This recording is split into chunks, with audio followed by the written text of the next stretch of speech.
guys, and happy Saturday. Happy March 4th. It's 2:28 p.m. So I did wake up a little bit later than I would have wanted to, but I did get to sleep in. I slept like 12 hours last night.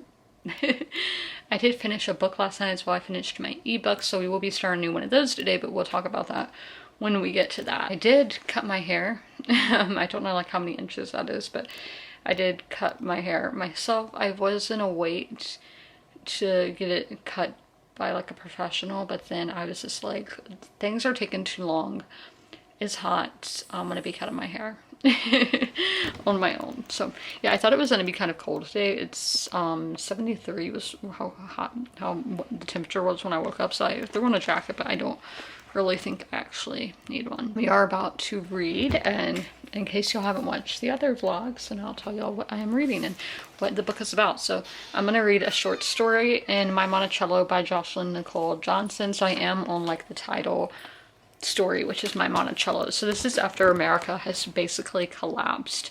Basically what the worst case scenario would be, like we actually do go to a civil war and all of that, is people, they are in Charlottesville and they have to get out. Their neighborhood is like being burnt, and so they go on a bus and go to Monticello, which was the home of Thomas Jefferson, and the main character is a descendant of Thomas Jefferson and Sally Hemings, which I find Sally Hemings such an interesting person. Have any book recommendations about Sally Hemings? Let me know, because I am fascinated by that. They go there and are just trying to make do with what is happening in the world. They're like, what do we do next?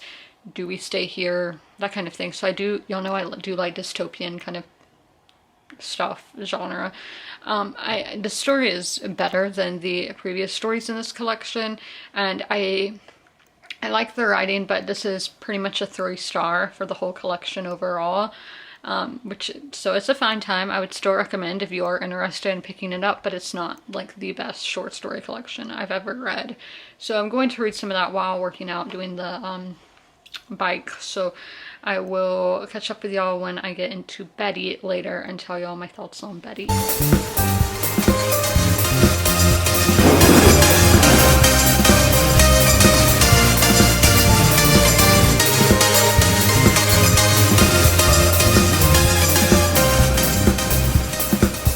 I'm about to head outside to read Betty, so I wanted to tell y'all what Betty by Tiffany McDaniel is about. So this is a 5-star prediction for me, first off, and it is living up. Like last night I was like, yeah, this is a 5-star, because for a long time I was like, I think it's just a 4, like a 4.5, but last night it did hit it. I'm like, I love it. Like, this is one of the best books I've read this year. I don't think it's the best I've read, but it is up there. I've read several 5-stars this year, which is super exciting. I've read 3 so far, so I think this is definitely going to be the 4th 5-star. But what is it about? So this is a coming-of-age story, which is one of my favorite genres. Tropes, I don't know, is that trope genre? I'm not sure, but of Betty Carpenter, who she's born to a Cherokee father and a white mother, so she faces a lot of like racism and all growing up. And they first like move all around the country, and then they go back and settle in the father's hometown of Breathed, Ohio. And it's just showing what life was like. She was born in 1954 and we're in the 60s right now, so just coming of age during that time and just her experience with life. And I think the real theme here is, this is a theme I've seen in so many things lately, is of a life of a woman. So you start as a child, and then you have these years where it's basically what men make you whatever you want to be, and yeah, are just heavily judged. And then once you become a mother, it's like, yep, she's a mother. And then once she turns into like a senior citizen, it's like, yep, nobody cares anymore. But it's really like, once she becomes a mother, the woman is just done with. And it's showing that, no, always be who you are. Don't pay attention to what other people think. Do what you want to do. And I say that is such a powerful theme. So I am going to begin into this. I don't know what page I'm going to be starting on. Page 340, chapter 33. It is quite a long book, but that is what I am going to go outside and read. What is the temperature? 75. So that is a nice temperature. It says it's cloudy though, and I don't know how well y'all can see, but I don't think that is cloudy. My computer is confused as per usual. I finished Betty, and yeah, this book broke me. I feel so emotionally drained. Like, oh my gosh. So let's talk about it. Where am I gonna put y'all? Let's put y'all right over here and up. So let's talk about like my mini review that I'm gonna do on here. I am gonna write a review because this is a 5-star prediction, but like not a blog review. So characters, you get so connected to these characters, and there are a lot of characters. There are, how many siblings? Like 5 siblings. And a lot of times when an author has all these characters, they don't know how to control all of these characters and to give them all proper development. But Tiffany McDaniel, she did perfect. You could tell each character apart separately, and they all had their own story, and emotionally connected to all of them. And I love the relationship between Betty and her father. Like, that father-daughter relationship represented was just so well done, and again, so emotional. This book is so emotional. Atmosphere, loved it. Loved the small town America, like small, poor kind of town in the mid-century time period. And then writing, phenomenal writing, and it's just so amazing how everything was so woven together. I compared it because a quilt is the main thing in here. Was all woven together perfectly like a quilt. Yeah, it all just added up. It was so logically done. But I think there are so many themes here: family, trauma, womanhood, just so amazing. It's gonna be so difficult to write the review because I always have such a hard time writing reviews for books that I love. It's easier to do one for one you don't like. So we started the day on page 240. I read 125 pages. So let's see my tabs. Y'all know I only say with the deckled edges. It's so hard to find the tabs because the pages are all just like different links and all that. I think that's perfect for this book. I saw this quote was kind of funny because it's so true. Is that from today? That was yesterday. It's like, she laughed, then her eyes clouded over as she said it. Why is it so many men of God are not of God at all? Literally, so many men. It's usually only the men. I haven't really seen a woman do this. As somebody, who grew up in the Bible Belt South, all that. So Christianity has always been a huge part of my life. And obviously this happens in like every religion, is men will talk the talk, but don't walk the walk. Yeah. Which I kind of have seen it with women, but not to the extent. So then this one is spoilery, but just love between pets. And then there was an owl caught in the wired fence, and Betty was like, don't kill it. Please, I stepped in front of the owl, don't kill her. Slowly the woman lowered the gun and met my eyes. Don't ever lose it. She said, lose what I asked, the thing that makes you want to save life. She laid the gun on the ground so she could remove a pair of wire cutters from her pocket. This one, the owl is beautiful. She reminded of you, Freya. She'll fly again, I'm certain of it. And then my part where I said everything is woven together so nicely. And then, yeah, the father-daughter relationship. And then this quote, no matter how beautiful the pasture is, it is the freedom to choose that makes the difference between life lived and a life had. Oh, just fantastic book. Highly recommend picking up. As I said, this is a very dark, very emotional, very twisted. There's a lot of trauma, so do look up those trigger warnings before you get into it, because as I said, this book can lead you in a downward spiral if you are not in the right headspace, so definitely be aware of that. But I did love it. It was my first 5-star prediction of the year, and definitely lived up to that. See, that's Jupiter, and then you zoom out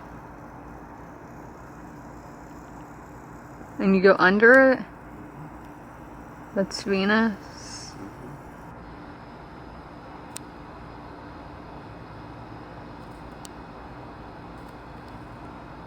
And then you zoom out again. You get that? Yeah. Look at that. I'm freezing. Okay, I'm making sure that y'all are on the right setting because as y'all saw, I was outside looking at Jupiter and Venus, got a picture of them. But yeah, I just wanted to see if I could see the moons of Jupiter with the camera, because obviously with the phone I couldn't see that well. With the camera I couldn't either, but I was just curious because I've seen some people have been able to, but obviously it depends your location, the lighting, and all of that. So look at my under eye bags. I don't know why they look so bad. I think because the waterline's kind of red from the pollen. I don't know why that looks really bad. We're going to begin into the final revival of Opal and Nev by Donnie Walden. So this is my mood reading that I've been reading forever now, but hopefully I am 80 something% of the way through, so I'm going to be finishing soon. I've been skimming. I haven't been enjoying it. Like, do I give it a 2 or 3? I don't know. If I'm having those thoughts, I feel like I should go with the 2, but we'll see when I'm done. This is about a band. It is a woman, a black woman from Detroit, and then a like white guy from England who's like your basic British rock musician. And they form as a band. Like the guy Nev was going around the country literally looking for somebody to be in a duo with him and his like manager or somebody, like, you know, one of those kind of people. And then he found her at like an amateur night in Detroit. Their really big claim to fame was they were performing at their like record label was having a showcase showing all the bands, and the Southern rock band had a Confederate flag, and that I don't remember. Okay, so Opal took it and basically tied around her waist because she was like, this is because a white man's not going to want to go around a black girl to get it, so like he wouldn't get it back or whatever. And like he got really triggered about that. And the Southern rock band had like a ton of like biker fans, so like it got really bad, like motorcycle club like kind of bikers, and it was a riot. Like people died and people got injured, very bad. So that is how this band like really got famous, because there was like an iconic picture taken of Nev taking Opal out. But basically the band is looking back at their career because they are planning to go on a reunion tour in 2016 when all of that happened back in the early 1970s. So that's what this book is about. It's basically like Daisy Jones, where it is only dialogue and then occasional like editor's note. I don't know. I think it's the writing, because I like the characters. They're very unique and not like I've read before. Setting, obviously, I love 1970s, and especially like Detroit, England, and then New York City. And the plot, that plot is extremely intriguing, but I'm just not gripped by it. So I think it's the writing for me. But I'm gonna go read now. Again, I've been basically just reading every other paragraph, and the reason why I haven't DNF'd is because it is short. And well, I was reading it for it because I was like, it has to get better at some point with all these good qualities, and it never did. But since I've come this far, I've just been skimming. But yeah. Okay, last update of the day. Time. Also, I was thinking of how those under eye circles are so pronounced. Maybe it's because I'm wearing black, but it's not like near my face, so I'm not sure. So hopefully it's just the allergies and nothing seriously wrong, which I don't think it is. But I did finish the final revival of Opal and Nev, and then basically I closed my eyes and just pressed. I was like, do 2 or 3, do 2 or 3. So it's a 3-star. And as I said, basically the same thoughts as before. I loved the characters and think they're very unique. And as I said, he was just like any basic British musician at the time. The thing is, after Daisy Jones and the Six, most, if not all, of the musical novels I've read, I'm looking at my bookshelf, have been about American musicians and not British musicians. So that is one thing that is different, is that he was British when usually it's Americans presented. So the characters were very unique. Again, atmosphere, I love the 1970s and feel like this was very authentic for it. And we had so many like pop culture references that I'm like, oh, it's like always fun for me to see. As somebody who's so ingrained, like I'm wearing a vintage 70s dress right now, is finding I'm so ingrained in that time period. So for other like young people, I actually don't know how old the author is, but I know young people are reading this, so they're seeing things that I love presented, and I love that. I had a thought, but I don't remember it. I don't remember what I was going to say about the 70s. authentic. I don't remember at the moment. The writing, I felt like this was too long-winded at times. That's my issue. Plot, again, I really think this plot is extremely intriguing, but I just wasn't gripped by the writing, so I wasn't therefore gripped by the rest. But I did finish it. So I am going to be starting a new ebook tonight, and it's going to be continuing a series for me. Look, this was a secondhand copy, stole it from my grandma because she had already read it and wasn't a huge fan, so unhauled it. But she bought this for $2. This big, nice art bag.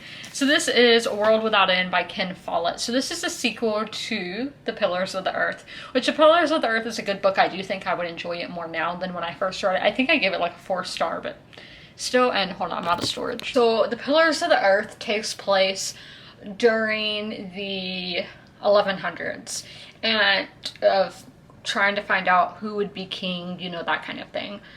The sequel, so a lot of people, first off, love The Pillars of the Earth. Like, it's one of my grandma's all-time favorite books. Probably her favorite, like, historical fiction. That's kind of hard to say because I feel like all the books that she tells me are her favorites are historical fiction. But that's one of her all-time favorites and why she gave it to me. And then, and why I read the series. Or read the first book anyway. But I'm planning on reading the series as we're seeing right now. And so a lot of people love that, like my grandma, all her friends, because they share books and all of that. They love that. And then they get to the sequel and then the third book, and then there's recently a prequel that came out, but my grandma hasn't read the prequel. I might end up getting it for her. I don't know. I don't think she would want to read a 500-page book at this point in her life, but you never know, because she does love Ken Follett. And so everybody says the series went downhill. The thing is, of why I think that could be, so this is set 200 years after the first book. So on the days after Halloween, in the year 1327, 4 children slip away from the cathedral city of Kingsbridge. They are a thief, a bully, a boy genius, and a girl who wants to be a doctor. In the forest, they see 2 men killed. So this is 200 years after the first book, and the only thing that is similar is that it takes place in the same town. So that is all. So I think that maybe in the first book people just got so hooked on those characters that they go to the sequel that takes place 200 years later and they're like, what do we do with this? So I don't know, but I'm going to give it a go. And again, I am going to be doing the ebook, but I do have this nice hardback edition that I am just going to be marking my bookmark along the way. And sometimes I like to just go in and look at on the book. Oh my gosh, it says dedicated like for Barbara, and that's like my grandma's name. Like she puts her initials in all her books, so it's kind of funny. But here are the end pages. I always love Ken Follett's end pages, even his paperbacks do that. So I'm going to be starting this after my bath here. Let me throw my bookmark in there. And then we will be starting a new mood reading pick tomorrow, and then on Monday we will start a TBR book. But I am going to go. So we will be reading today, but at slightly different times because it is game day. It is on the East Coast here in Raleigh, which is super nice because there's been West Coast games and I haven't been able to watch. And this is a nationally televised game, so those are only as interested. I love to see what, like, you know, these people are supposed to be like not biased, so I like to see what they think. But yeah, so I'm gonna read probably, well, I am gonna read after the game and probably during the intermissions. So we're on our first intermission and my food literally finished baking right time the intermission ended. So that's so satisfying, but I do have to put in for like 5 more minutes without the plastic on top. So I'm making some ziti pasta for lunch, which I'm probably gonna eat it more so for dinner. But I do need to talk about what we're reading because we do have some new books in this stack. So on Sundays, I don't read this because I don't read my short story because I don't really have time in the morning because I'm really busy. So I am going to be starting Owen, which is book 1 of the Tudor trilogy by Tony Riches. This literally was just suggested to me on Amazon, and I was like, ooh, might have to try that. So this is England 1422. Owen Tudor, a Welsh servant, waits in Windsor Castle to meet his new mistress, the beautiful, lonely Queen Catherine of Valois, widow of the warrior King Henry V, who the movie The King on Netflix, that's who that's based on. Her son is crowned King of England and France. While the country simmers on the brink of civil war, they fall in love. It means risking Owen's life and Queen Catherine's reputation, but they found the dynasty which changes British history, the Tudors. So with the Tudors, we only see Henry VIII, and I want to know about other people other than Henry VIII. So we are starting with Owen, who he was literally a servant, and then his descendants became kings. So then we will get into Libertie at 9, and we'll talk about what that book's about at 9. And then I read 7% in here last night, which the goal was really 5%, but I was like, I'm just gonna read as much as I can until midnight, and that is what I did. So I read 7% in here, and I am liking the, I do not remember their names, because these are like, there's Gwenda, I like Gwenda, and then her friend who is a little more higher up, has a little bit more money, and it begins with a C. It's like a C-A-T, I don't know how to say it, but I'm liking the female characters, and yeah, it's just basically day-to-day life in England at this time. I think the third book is going to be the book I really like in this series, because again, it's kind of at Tudor times, and I think it sounds really interesting. But we are reading this, and it is not bad. It is very descriptive, as his books are, but Ken Follett loves stuff characters having affairs, and I'm like, this guy slept with this girl. I don't want to be vulgar, but yeah, she's definitely gonna be pregnant, and she is not his sweetheart, and I'm like, why? That just happens in like every Ken Follett book. It doesn't matter if it's set in the 1900s, the 1600s, I haven't read any set in the 1600s, but 1300s, it happens, and I'm not a huge fan of it, just because it does get repetitive if every single one of your books is like that. But I'm going to get into Owen here. My food is, well, I'm going to take my food out the oven and then get into Owen after that. Okay, it's my update time. So I read 70 pages in Owen, which I'm happy that I read that much. The writing is very like basic. Another word I used to describe it is mechanical. Like it feels like a robot is talking and you know exactly what's going to happen because it's programmed. And then I like the character of Catherine. I like her dialogue. I like everything I've seen her in. I had a word for it. Just every time I've seen her in something like movies, shows, whatever, I've always liked Catherine of a lot. And that's all I really had to say about the book, because I mean, I'm probably not that far into it. As I said, I only read 70 pages, but we will be starting another new book later. I just remembered for Opal and Nev, I need to go to the Book of the Month app and give my thoughts on there. But I am going to have some rice, not a big dinner tonight. I might have some chicken if we still have any chicken left, but the ziti pasta was really good that I made, like really good. But I'm gonna have some rice and maybe chicken for dinner. Okay, time to start a new book. Sorry for like the awkward angle. It took me a minute to find the camera. It was under blankets, but we're starting. Okay, how am I doing this? I'm trying to get the tripod held. Let's see. Okay, I'm just gonna have to hold it with my hands. But Libertie is by Caitlin Greenidge, sorry. These letters look like they're cut in half. I don't know, that's a weird font.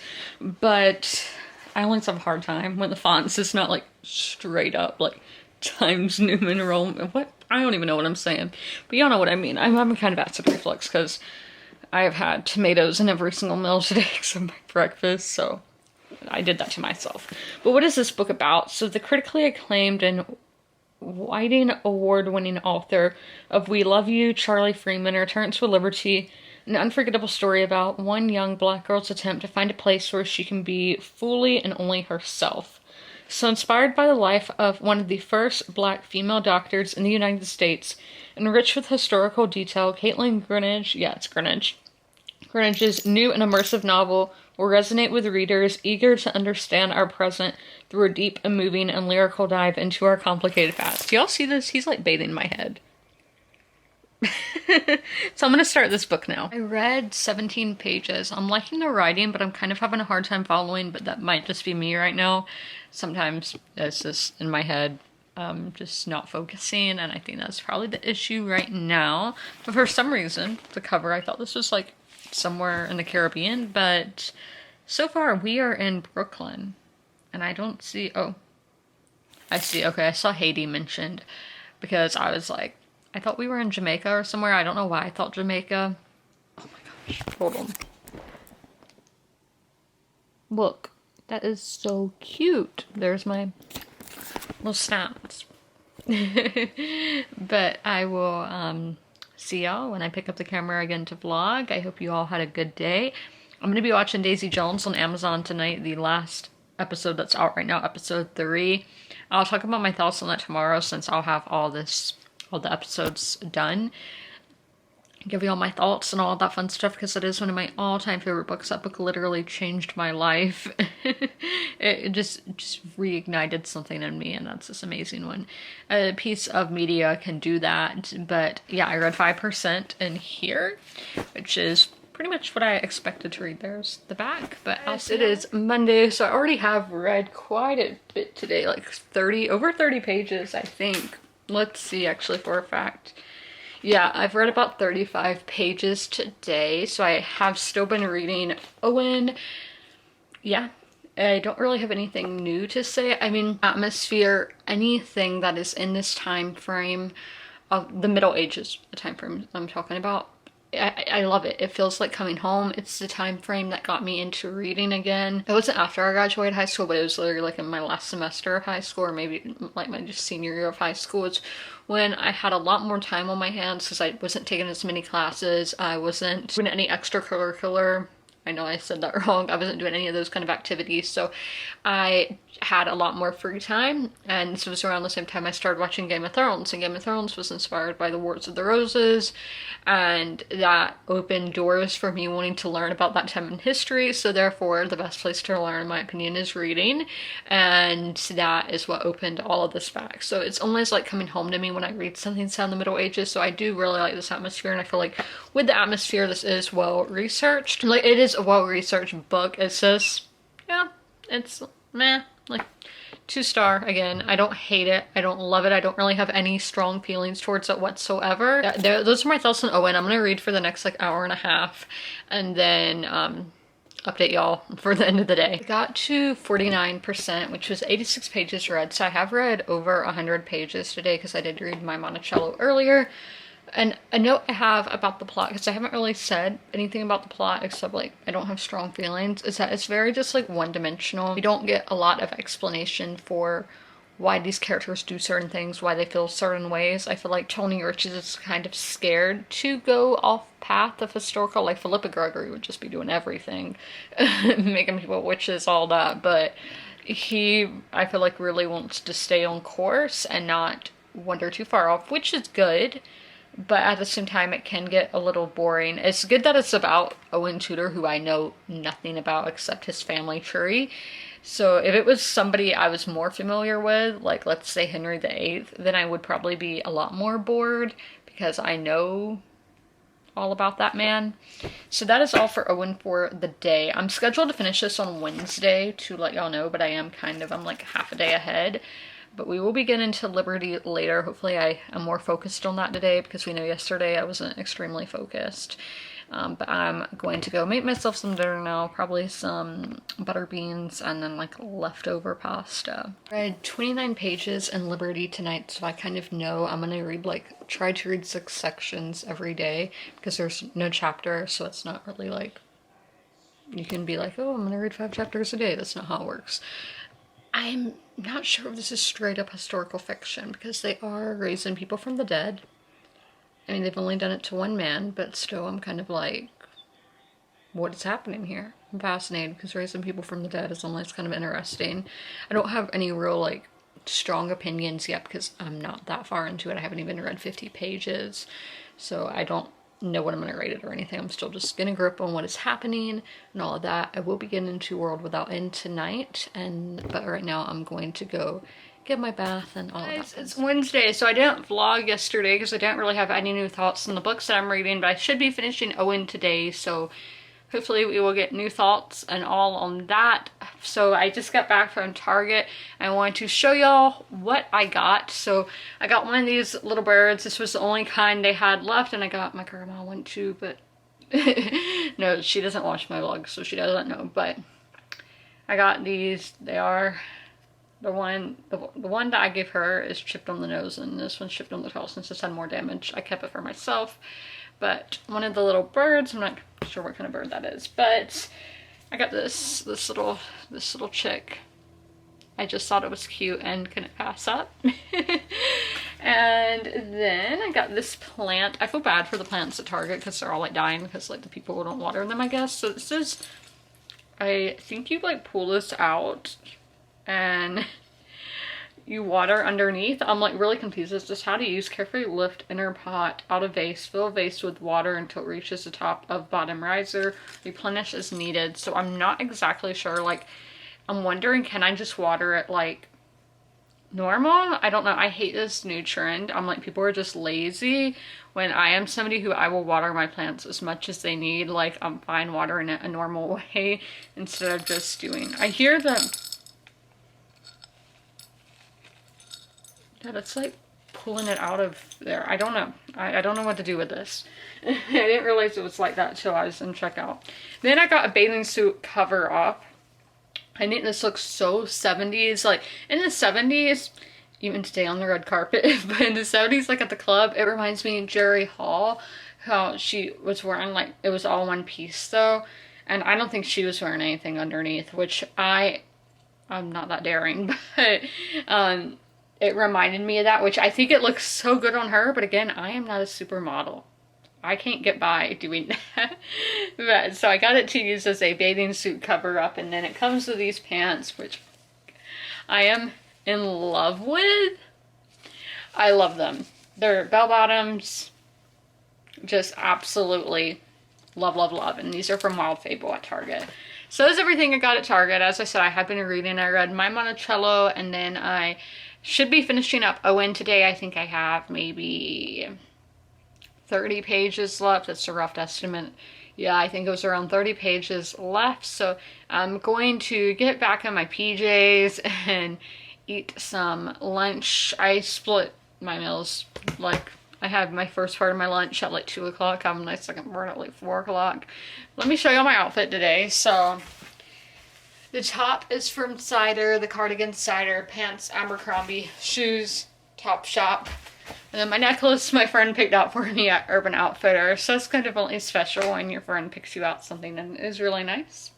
So I am just really happy with my look today. Straps falling everywhere. But yeah, I really like this outfit. Might refurbish it, you know, rewear it later in the month. But yeah, it is getting kind of chilly here. Have kind of a breeze, so I did have to throw on a cardigan today because I was kind of cold when I was out earlier getting the mail. So that is all. I am rambling. I will see y'all later. iPhone clip here because the camera is doing the thing where I turn it on, it doesn't turn on, the lens gets stuck. I'm trying to restart it, but it's not doing anything. It usually says to sit a little while, but I don't recommend this camera. This is like my third time having this camera, but it is not $1,000. I don't want to spend that much money on a camera, but it's usually this thing, that thing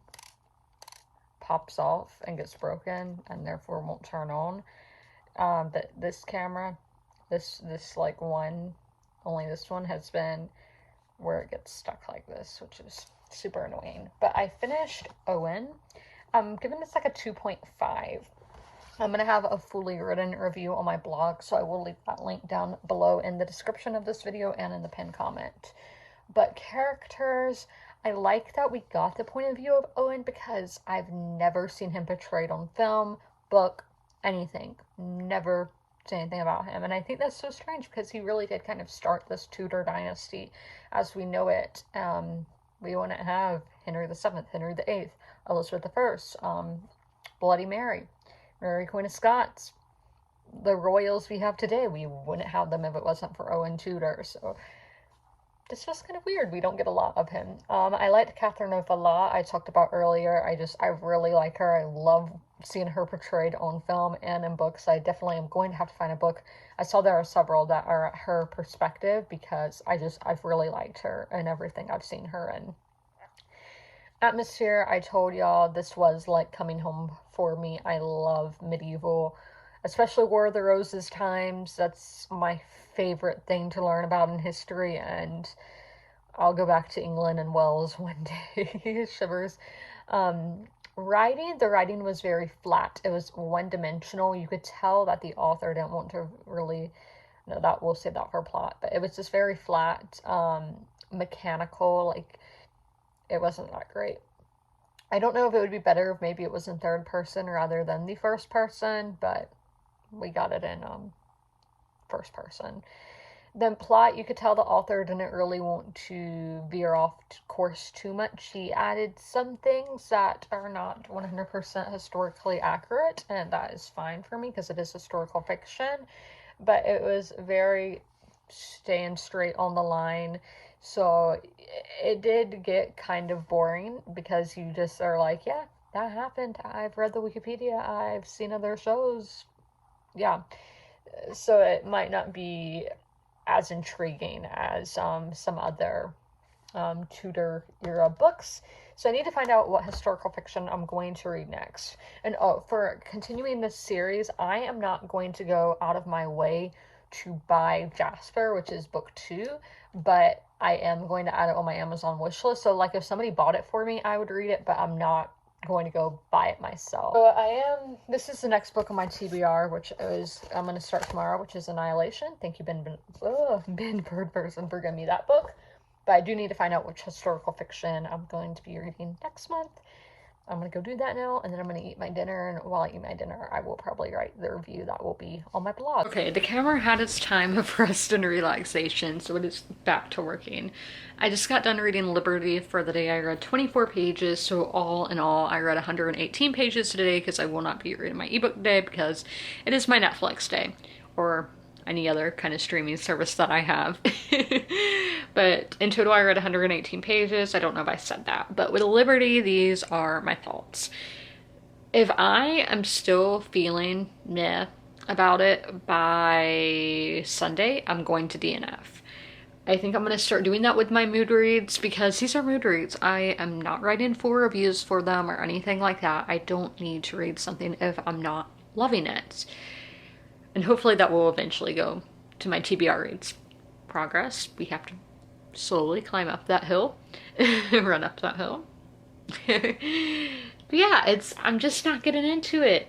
There's some good quotes, but does that make up for a whole story that I'm not getting into? I'm like, wait, are people really coming back from the dead? Like, I'm really confused by what's happening here because I have not seen it advertised as magical realism, so I'm like, what is happening? I'm really confused. Like, I understand the premise, like, they are people who died as slaves, I'm assuming, and are brought in coffins, their dead bodies, up to the Free States. I think they're in New York City and Brooklyn, and the mom brings these people back to life, brings the slaves back up, like back to life, so they can live a free life in the Free States. So that's my understanding, and I'm like, that is like nothing what the description of the book was, because I don't really think that is something like that. Sounds really cool and all, but I don't think that's something I would really read about. Just doesn't like seem like at the moment that's not something I would want to read. So if I'm still feeling this way by Sunday, then I am just going to DNF. Yeah.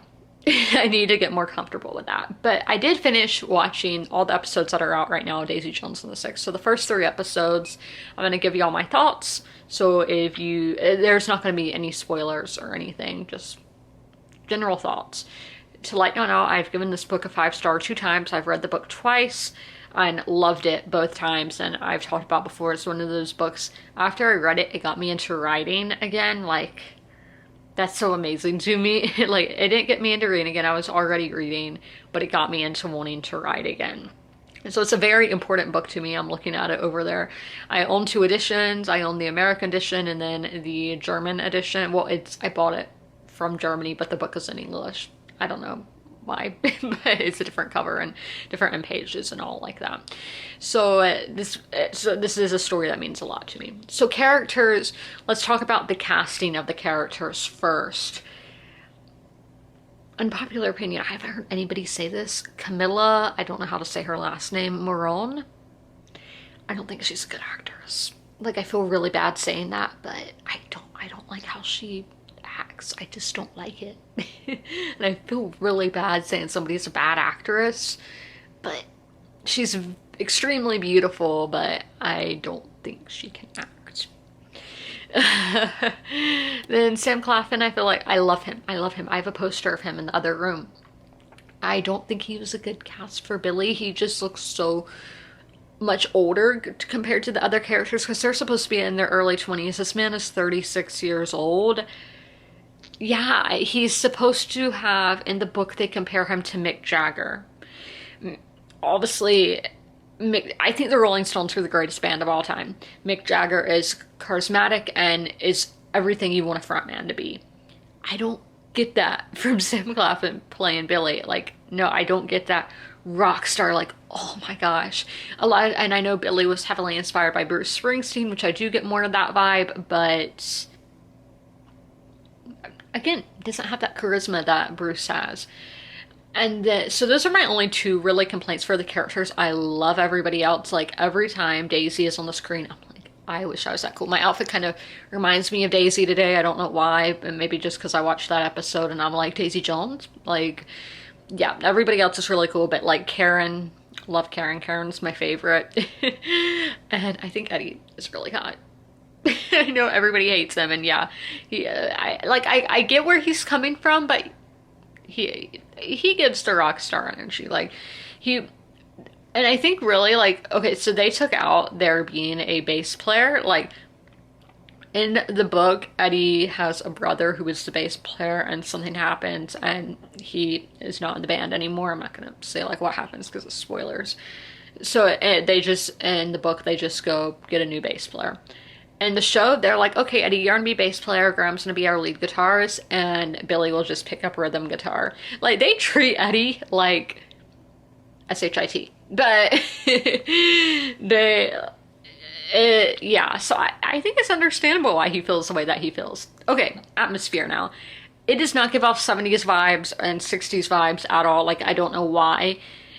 And the costumes just seem kind of fake to me. Like, in the episode I watched today, the third episode, it was way better, but like the third episode was better than the first two combined. But yeah, I don't know, it just doesn't give off that vibe. Like, they need to go to Quentin Tarantino and be like, dude, how did you make Once Upon a Time in Hollywood? We need your advice. Writing, fine. I don't know, like, it's fine. I'm not great at reviewing like film and TV. That's not my forte. I just really got into reviewing them last year. But I'm out of storage, and I will see you guys tomorrow.